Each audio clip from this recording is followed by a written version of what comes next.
Hello friends, मैं doctor Sanjeet.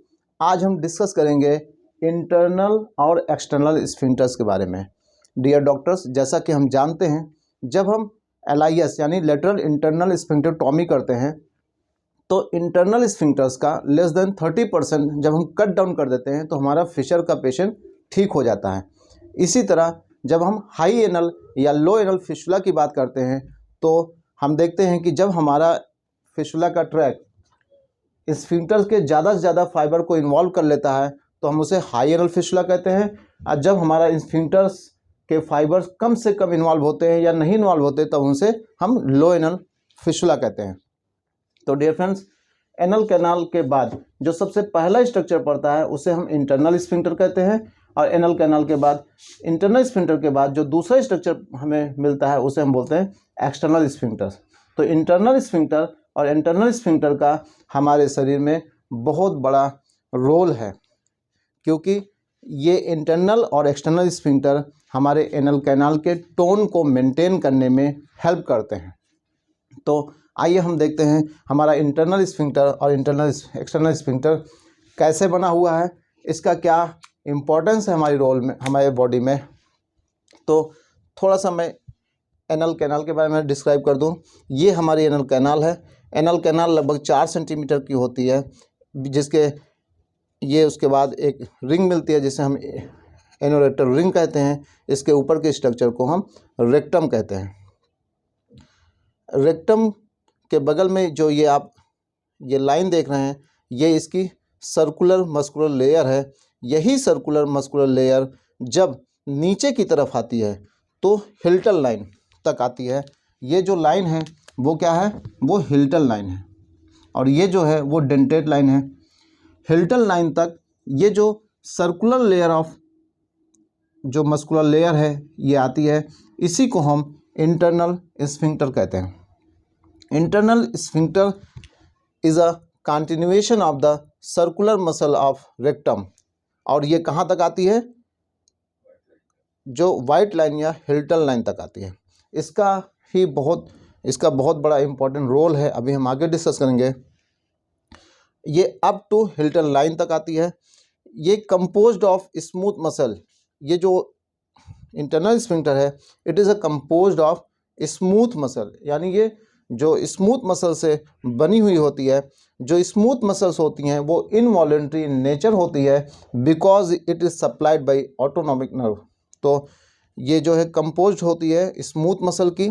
इसकी जो नर्व की सप्लाई है वो ऑटोनॉमिक नर्व की सप्लाई है, और ये इनवॉलेंट्री इन नेचर होती है। यानी जो इंटरनल स्फिंक्टर होता है वो हमारे विल में यानी कंट्रोल में नहीं है, हमारी इच्छा से ये कॉन्ट्रैक्ट और रिलैक्स नहीं होती है। ये जो इंटरनल स्फिंक्टर होता है ये एनल टोन को मेंटेन करने में 85% पार्टिसिपेट करता है, और ये हमेशा ऑलवेज इन टोनिक फेज में होता है, यानी हमारे एनल कैनाल को हमेशा कॉन्स्ट्रिक्ट करके रखता है। और इसका फ़ायदा क्या होता है, आप सोचिए कि ये एनल टोन को 85% इन टोनिक फेज में रखता है। तो जब लेटरल इंटरनल स्फिंक्टरटॉमी की जाती है, यानी जब LIS किया जाता है किसी पेशेंट का, जब फिशर का ट्रीटमेंट किया जाता है, तो इसी इंटरनल स्फिंक्टर के लेस देन 30% फाइबर को कट कर दिया जाता है। जब लेस देन 30% फाइबर को कट कर दिया जाता है तो हमारी जो एनल कैनाल होती है वो थोड़ा सा रिलैक्स हो जाती है, और जो फिशर में जो क्रोनिक कॉन्स्ट्रिक्शन था वो धीरे धीरे जब रिलैक्स हो जाएगा तो एनल कैनाल जब फैल जाएगी तो हमें मल पास करते समय यानी स्टूल पास करते समय हमें कोई दिक्कत नहीं होगी, अर्थात जो जलन दर्द हो रहा था फिशर में उसमें हमें आराम मिल जाता है। तो लेस देन 30% ये इंटरनल स्फिंक्टर को कट डाउन कर देने से हमारा फिशर ठीक हो जाता है। ठीक है, ये हो गया इंटरनल स्फिंक्टर। तो इंटरनल स्फिंक्टर क्या है, फिर से एक बार देख लेते हैं। It is the continuation of the circular muscular layer of the rectum. जो रेक्टम की सर्कुलर मसल होती है वही आगे जाकर कंटिन्यू हो जाती है और एनल कैनाल के बाहर यहाँ हिल्टल लाइन तक आती है। इसी को हम इंटरनल स्फिंक्टर कहते हैं। ये हमारे अंडर कंट्रोल में नहीं होती है। इससे हम जब कंपैरिजन करते हैं एक्सटर्नल स्फिंक्टर की, ये क्या था हमारा इंटरनल स्फिंक्टर, इसी तरह हमारा एक्सटर्नल स्फिंक्टर होता है। एक्सटर्नल स्फिंक्टर रेक्टम तक नहीं जाता है, वो यहाँ पे जो लिवेटर मसल होती है उसी से ये एक तरह से ओरिजिनेट होता है, ये उसी का एक कंपोनेंट होता है जो कि पूरी एनल कैनाल को कवर कर रखता है। इंटरनल स्फिंक्टर ने कितना कवर किया था? 3/4 पार्ट, यानी लगभग तिहाई भाग, एनल कैनाल के लगभग 3 गुना भाग को इसने कवर कर रखा था, जबकि एक्सटर्नल स्फिंक्टर ने पूरे एनल कैनाल को कवर कर रखा है। तो जो एक्सटर्नल स्फिंक्टर है, it is the continuation of the levator एनाई muscle, LAM, levator एनाई muscle. अभी हम इसको अलग से डिस्कस करते हैं, what is the mean of levator एनाई muscle. तो एक्सटर्नल स्फिंक्टर कहाँ से आ रही है? ये जो लिवेटर एनाई मसल है वहाँ से आ रही है, और पूरी एनल कैनाल को कवर्ड, होल एनल कैनाल, पूरी एनल कैनाल को इसने कवर कर रखा है। जो इंटरनल स्फिंक्टर था वो केवल एक ही है, इसके कोई कंपोनेंट नहीं होते, एक ही होता है। लेकिन जो एक्सटर्नल स्फिंक्टर होता है उसमें 3 कंपोनेंट होते हैं, और तीनों का अपना इंपॉर्टेंस हमारी बॉडी में। पहला है डीप कंपोनेंट, दूसरा है सुपरफिशियल कंपोनेंट, तीसरा है सबक्यूटेनियस। तो पूरी एनल कैनाल को जो कवर कर रखा है एक्सटर्नल स्फिंक्टर ने, वो 3 भागों में डिवाइड है। पहला है सबक्यूटेनियस, यानी जो क्यूटेनियस यानी स्किन के ऊपर जस्ट अंदर, तो कहाँ तक है? हिल्टन लाइन तक। ये इंपॉर्टेंट पॉइंट है, कहाँ तक है? हिल्टन लाइन तक, क्योंकि इंटरनल स्फिंक्टर कहाँ तक आ रहा था? हिल्टन लाइन तक। और इसका जो सबक्यूटेनियस कंपोनेंट है वो भी कहाँ तक है? यहाँ तक।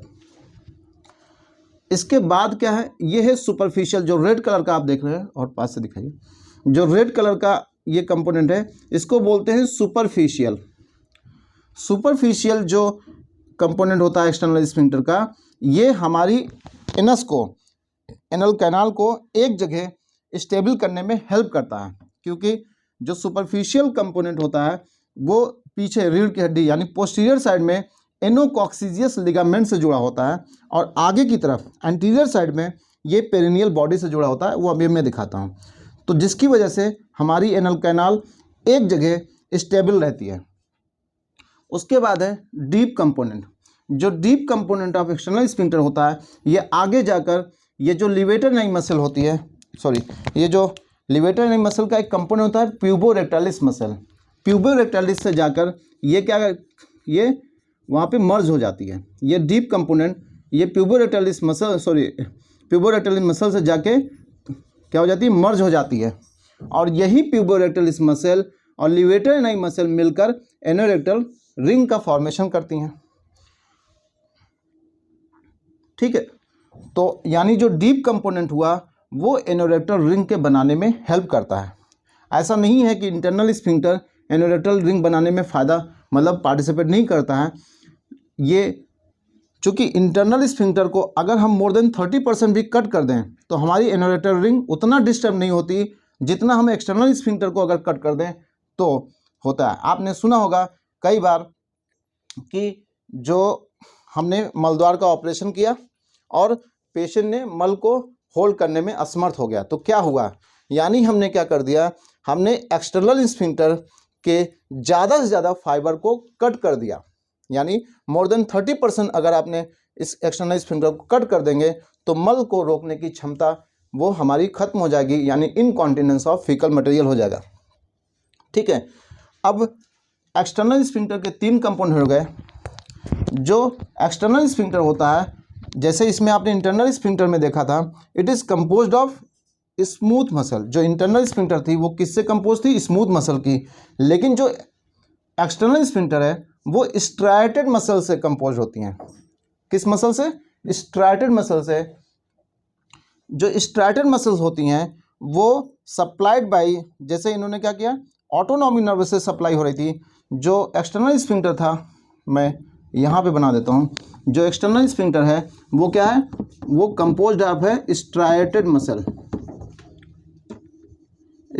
Muscle and supplied by somatic nerve. किस नर्व से? सोमैटिक नर्व से सप्लाई है। और जो सोमैटिक नर्व है वो वॉलेंट्री इन एक्शन होती है, वॉलेंट्री इन नेचर, यानी इंटरनल स्फिंक्टर और एक्सटर्नल स्फिंक्टर में इतना अंतर है कि ये जो होती है इंटरनल स्फिंक्टर वो स्मूथ मसल की बनी होती है, एक्सटर्नल स्फिंक्टर जो होता है वो स्ट्राइटेड मसल का बना होता है। इंटरनल स्फिंक्टर वो ऑटोनॉमिक नर्व से सप्लाई होती है और एक्सटर्नल स्फिंक्टर सोमैटिक नर्व से सप्लाई होती है। इंटरनल स्फिंक्टर इनवॉलेंट्री नेचर होती है जबकि एक्सटर्नल स्फिंक्टर वॉलेंट्री नेचर होती है। यानी इंटरनल स्फिंक्टर हमारे अपने कंट्रोल में नहीं है, उसका रिलैक्सेशन कॉन्ट्रैक्शन सेल्फ है, लेकिन एक्सटर्नल स्फिंक्टर का रिलैक्सेशन और कॉन्ट्रैक्शन जो होता है वो हमारे अंडर कंट्रोल में होता है। हम चाहें तो अपने मल द्वार को कस के होल्ड कर सकते हैं बिकॉज ऑफ एक्सटर्नल स्फिंक्टर, क्योंकि ये वॉलंटरी नेचर होती है, सोमैटिक नर्व द्वारा सप्लाई होती है और सोमैटिक नर्व जहाँ पे सप्लाई करेगी वहाँ पे पेन ज़्यादा होगा। ठीक है, एक अंतर और होता है, जो इंटरनल स्फिंक्टर होती है जब हम इसके अंदर जाएंगे, मान लेते हैं इधर आइए, जब हम मलद्वार के बगल में हल्का सा कट डाउन करते हैं तो जो इंटरनल स्फिंक्टर होता है वो वाइट कलर का दिखाई देगा और जो एक्सटर्नल स्फिंक्टर है वो रेड कलर का दिखाई देगा। जैसे यहाँ पे आप देख सकते हैं थोड़ा सा मार्जिन अलग है, यहाँ पे देखिए, अगर ये वाइट कलर का आपसे देख रहे हैं तो समझ लीजिए ये इंटरनल स्फिंक्टर है, इसके बगल में जो एक्सटर्नल स्फिंक्टर होगा वो रेड कलर का होगा। तो it is the difference between the internal and external sphincter. ठीक है, तो इतना आपने देख लिया। अब थोड़ा सा और देख लेते हैं क्योंकि इसकी पैथोलॉजी भी अभी हम अलग से पढ़ते हैं कि जो ये deep component of external sphincter था वो जब लिवेटेड नहीं मसल यानी प्यूबोरेटरी मसल और लिवेटेड मसल से जब मर्ज होगा तो एनोरेक्टल रिंग कैसे बनाएगा, यहीं पे हम पढ़ लेंगे पेल्विक फ्लोर क्या होता है। जो इंटरनल स्फिंक्टर और एक्सटर्नल स्फिंक्टर के बीच में जो ये खाली स्थान होता है, जब आप मलद्वार के पास में जब उंगली रख के आप फील करेंगे तो इंटरनल स्फिंक्टर का जो बैंड है वो अंदर और एक्सटर्नल स्फिंक्टर का बैंड बाहर की तरफ महसूस होगा। इन्हीं दोनों के बीच को के जो गड्ढा होता है, जो जो जो डिप होता है, उसको हम इंटर इंस्फिंक्ट्रिक ग्रूव कहते हैं। उसको हम क्या बोलते हैं? Intersphincteric groove. तो वीडियो रोकना।